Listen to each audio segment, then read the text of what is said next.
Welcome to the last breakfast. Please enjoy the video.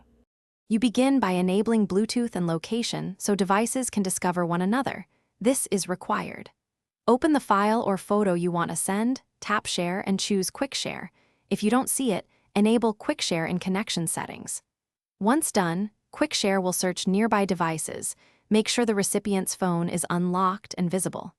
Initiating now starts Wi-Fi direct or nearby transfer, which is faster than Bluetooth alone and keeps quality intact during the handoff. After Quick Share finds nearby devices, tap the recipient's tile to send the file. This confirms the intended target and avoids accidental transfers. The recipient must accept the incoming request. This permission step sets up a secure Wi-Fi direct link. While sending, watch the progress indicator and avoid closing the app or locking the screen. Doing so can pause or cancel the transfer.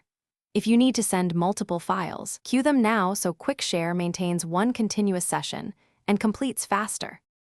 When the transfer completes, both devices show confirmation.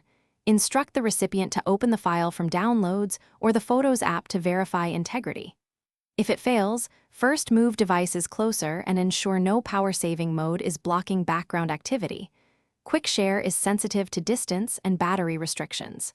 Next, toggle Bluetooth and Wi-Fi, then retry. If problems persist, restart Quick Share or reboot both phones to clear temporary network or permission glitches.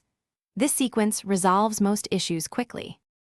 Thanks for watching. If this was helpful, leave a like and consider subscribing. See you next time.